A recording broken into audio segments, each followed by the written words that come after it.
Republican North Carolina Congressman Richard Hudson has introduced the Reciprocity Bill again. That is, concealed handgun license holders being able to cross state lines using their right to keep and bear arms. Why should it end at a state line, the ability to protect yourself? The bottom line is it shouldn't. Well, Congressman Hudson joins us now here on NRATV. Congressman, thanks for sharing some time with us. Great to be with you. So I know you introduced this last year. We've got it up again. What are the chances of getting reciprocity passed? I think we've got a good chance. You know, we've got a president now who campaigned on this issue. You know, Donald Trump's committed to Second Amendment rights, and particularly with concealed carry. And, you know, I think getting this through the House, the Senate has always been the challenge. But with 10 Democrat senators running for re-election in states that Donald Trump carried, I think the president can be a huge help in terms of getting this through the Senate and to his desk. Well, I think it's clear that Donald Trump's election, in large part, was due to gun owners coming out and showing support for pro-gun policies. And I'm hopeful that those swing state Democratic senators will get the message that if they want to win elections, they better be on the side of the Second Amendment. Amen. And I think a lot of them actually want to vote for this type of laws. You know, you look at Manchin in West Virginia, Heitkamp in North Dakota, Donnelly in Indiana. I think these folks would actually probably like to vote for this legislation. Maybe Donald Trump will help them do what they want to do anyway. Congressman, what are people across the country telling you about this patchwork of laws from state to state? I mean, some states, you go across their state lines, they'll put you in jail just for carrying a firearm in your car.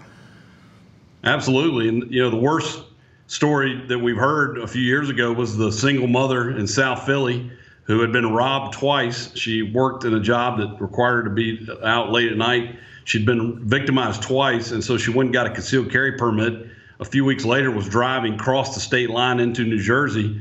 They threw her, and when the cop pulled her over, she did everything you should do legally. She handed her driver's license with her concealed carry permit, informed the officer that she was a concealed carry, and had a weapon in the vehicle. And you know what they did? They put her in jail for 40 days, and she was looking at 5 years in prison. But thankfully, Governor Chris Christie pardoned her before that happened. Yeah, and I believe, if I'm not mistaken, that was the same prosecutor that put her in jail that let Ray Rice go for beating up his girlfriend at the time in that elevator. The same prosecutor puts that woman protecting herself in jail.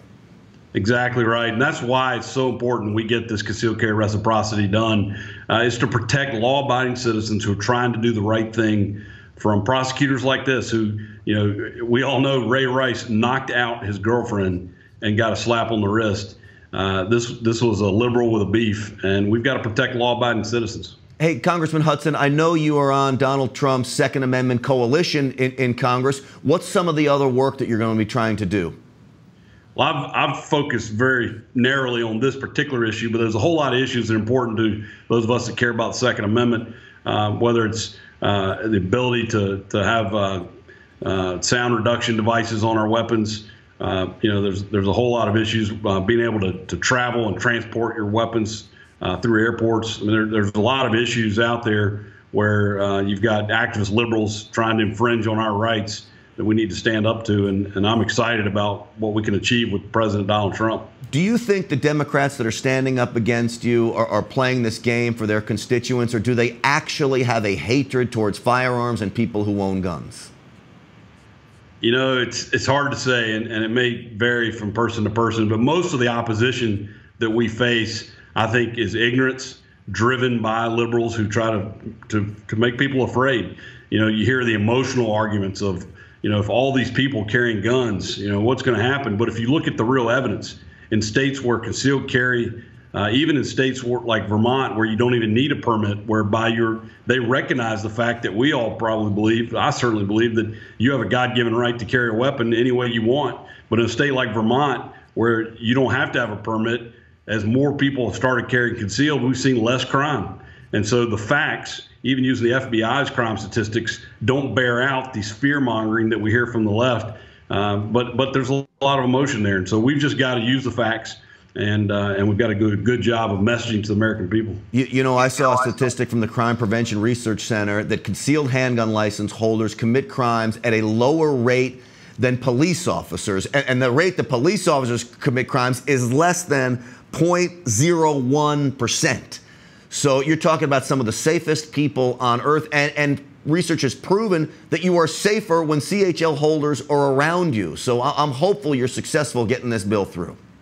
Well, I'm counting on your listeners and the people out there watching us today. They need, I would ask you, please contact your members of Congress, contact your U.S. senators, and ask them to co-sponsor this legislation. Tell them how important it is to you. We're over 111 co-sponsors, and we're only a week in since I've introduced this bill. That's great progress, but we need up over 200. Congressman, last question for you. Do you have any bipartisan support on this in the House? We do. Among our I filed this bill with 63 co-sponsors. 2 of them were Democrats, Colin Peterson from Minnesota and Henry Cuellar from Texas. We're hoping to get more. This obviously is not a partisan issue. Certainly, I've got a lot of Democrats I represent back in North Carolina who care about this issue.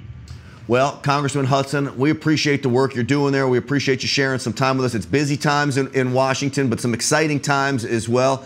Go make it happen for us. Well, thank you to NRATV for what you do to help create that groundswell support that we need to get it done. Well, it's our pleasure, Congressman. Again, thank you, and we are going to be pushing this bill through as much as we can to get the members of the NRA and all gun owners to go out there and support it. Hey, I'm Grant Stinchfield for NRATV. Thanks for watching.